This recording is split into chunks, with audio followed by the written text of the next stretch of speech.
दोस्तों, बिहार में साल 2000 के विधानसभा चुनाव में किसी भी पार्टी को बहुमत नहीं मिली थी, लेकिन एनडीए नेता के रूप में नीतीश कुमार ने मुख्यमंत्री पद की शपथ ले ली थी और विश्वास मत प्राप्त करना अभी बाकी था।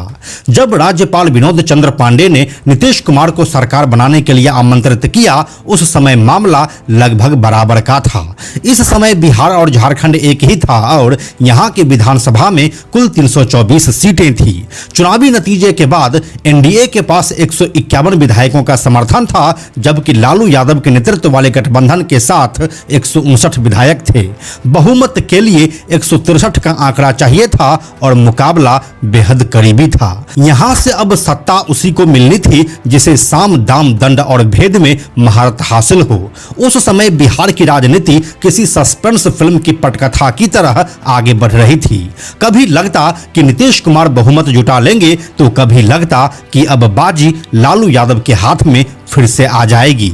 लेकिन उस समय लालू यादव ने सत्ता के लिए जिस खूबी के साथ साम दाम और दंड भेद की नीति का इस्तेमाल किया, वह बिहार क्या भारत की राजनीति में उस समय दुर्लभ ही था।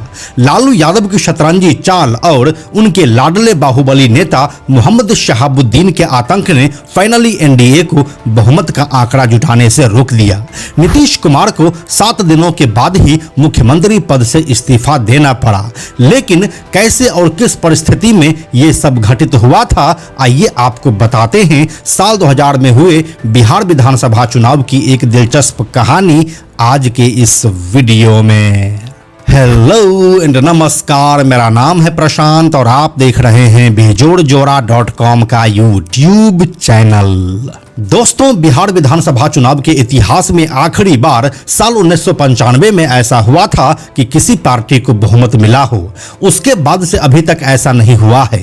साल 2000 के बिहार विधानसभा चुनाव में यहां पर त्रिशंकु वाली स्थिति बन गई थी।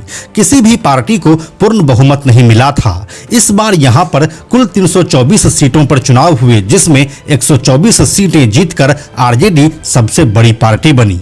इसके बाद भाजपा 67 सीटें जीतकर दूसरी बड़ी पार्टी बनी।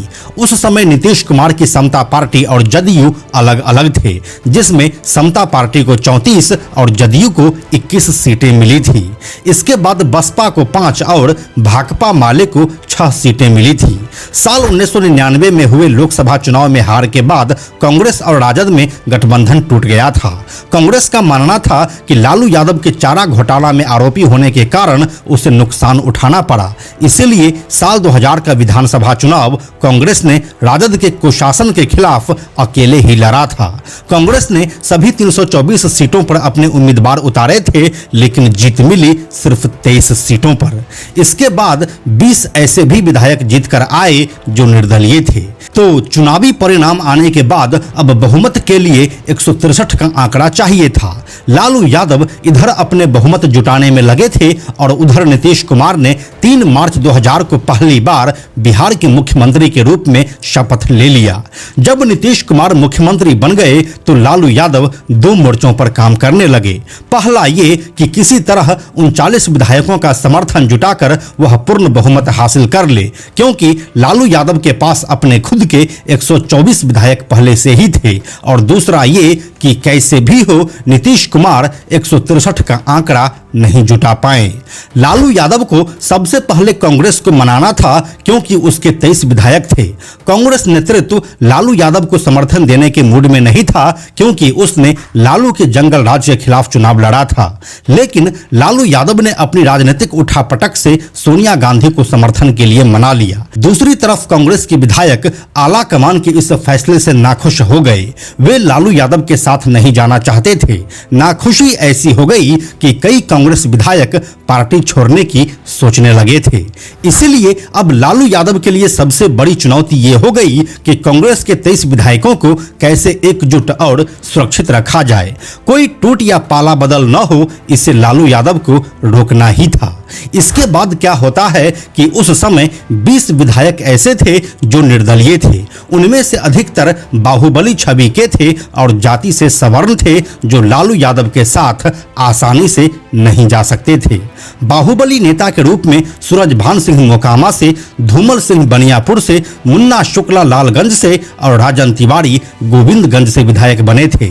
फिर क्या होता है कि सूरजभान सिंह के नेतृत्व में 12 निर्दलीय विधायक नीतीश कुमार के पक्ष में चले जाते हैं, लेकिन लालू की नजर अभी भी बहुमत के ऊपर ही रहती है। इसके बाद अब जब कांग्रेस में फुट की अटकलें शुरू हो गई तो लालू यादव ने अपना किला सुरक्षित रखने के लिए खुफिया जानकारी और ताकत का गैर कानूनी रूप से सहारा लिया। उस समय राबड़ी देवी मुख्यमंत्री थी और सरकारी मशीनरी उनके साथ थी। तब लालू यादव ने अपने विश्वस्त सरकारी अफसरों को एनडीए के प्रमुख नेताओं की जासूसी करने के काम पर लगा दिया। लालू प्रसाद यादव को अब पल पल की खबर मिलने लगी थी कि नीतीश कुमार और उनके समर्थक कब कब और कहां कहां किससे मिलने वाले हैं। कांग्रेस के 23 विधायकों को कोई तोड़ नहीं सके, इसलिए उन्हें पटना के होटल पाटलिपुत्रा अशोक में एक तरह से नजरबंद कर दिया गया और इसकी जिम्मेदारी मोहम्मद शहाबुद्दीन को सौंप दी गई। मोहम्मद शहाबुद्दीन लालू यादव के लिए एक नेता बाद में थे और पहले वह सिर्फ एक पॉलिटिकल गुंडा थे और लालू ने ताउम्र उसे वैसे ही इस्तेमाल भी किया। उस समय मोहम्मद शहाबुद्दीन सिवान से राजद के सांसद थे। होटल पाटलिपुत्रा अशोक में शहाबुद्दीन के दबंग समर्थक नजरबंद कांग्रेस विधायकों की पहरेदारी करने लगे। होटल की लॉबी में कई हथियारबंद लोगों को घूमते हुए पाया गया जो शहाबुद्दीन के गुंडे थे और कांग्रेस के विधायकों की रखवाली कर रहे थे। मीडिया रिपोर्ट्स के अनुसार इस बीच निर्दलीय सांसद पप्पू यादव कांग्रेस विधायकों से मिलने होटल पाटलिपुत्रा अशोक पहुंचे। हर जगह लालू के खुफिया लोग लगे हुए थे और तुरंत ही लालू यादव को पप्पू यादव के आने की खबर मिल गई। लालू यादव अपने दल बल के साथ जब होटल पहुंचे तो पप्पू यादव उनकी नजरों से बचकर वहां से निकल चुके थे। बाद में एक नेता ने यह भी बताया कि कांग्रेस के 3 विधायक होटल की नजरबंदी से बाहर निकलने को तैयार थे, लेकिन शहाबुद्दीन के हथियार बंद गुंडों की पहरेदारी के कारण वे ऐसा नहीं कर पाए। ऐसा कहा जाता है कि शहाबुद्दीन के आतंक के कारण कांग्रेस के 8 विधायकों ने पाला बदलने का विचार भी छोड़ दिया। वहीं एक विधायक सुरेश पासी भी थे जो बसपा से जीतकर आए थे और उस समय जेल में बंद थे। जब सत्ता का जोड़ तोड़ चल रहा था तब कथित रूप से उनका इलाज एक अस्पताल में चल रहा था। रामविलास पासवान और नीतीश कुमार समर्थन के लिए सुरेश पासी से मिलने के लिए अस्पताल जाने वाले थे, लेकिन लालू यादव के जासूसों ने पहले ही इसकी सूचना उनके पास पहुंचा दी थी। जब नीतीश कुमार और रामविलास पासवान वहां पर पहुंचे तो लालू यादव वहां पर पहले से बैठे हुए थे।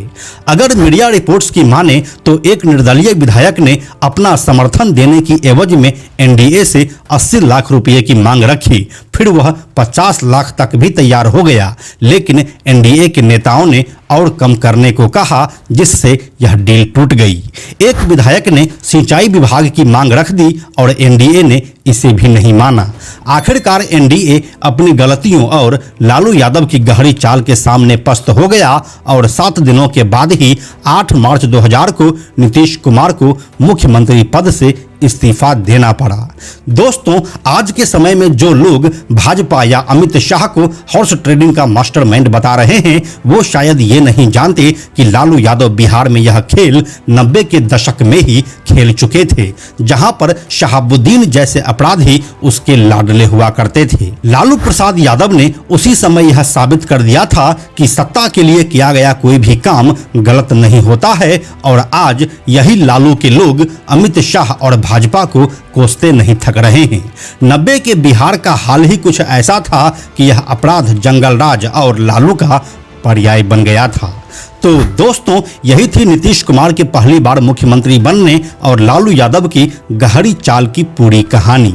इस कहानी के बारे में अपनी राय आप हमें कमेंट बॉक्स में लिखकर जरूर बताइए। हम जल्दी मिलते हैं आपसे एक नए कहानी के साथ। दोस्तों, YouTube हमारी वीडियोज की रीच को आगे नहीं बढ़ा रहा है, इसलिए हमें आर्थिक समस्या का सामना करना पड़ रहा है।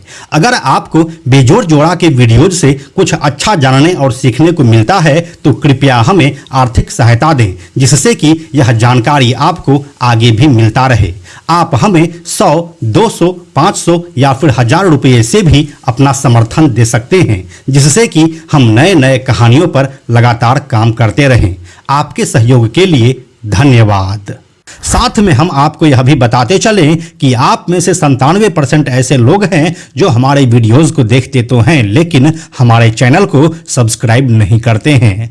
ऐसे लोगों से हमारी हाथ जोड़कर विनती है कि अगर आपको हमारे वीडियोस पसंद आ रहे हैं तो आप बेजोड़ जोड़ा के इस चैनल को सब्सक्राइब जरूर कर लीजिए। साथ ही बेजोड़ जोड़ा नाम से हमारा एक एक्स अकाउंट है, यानी कि ट्विटर अकाउंट है, आप उसे भी फॉलो जरूर कीजिए। यह वीडियो अगर आपको पसंद आया तो इसे लाइक और शेयर जरूर करें। आने वाले वीडियोस के लिए बेजोड़ जोड़ा को सब्सक्राइब करके बेल आइकन को टच करना ना भूलें। Thank you so much.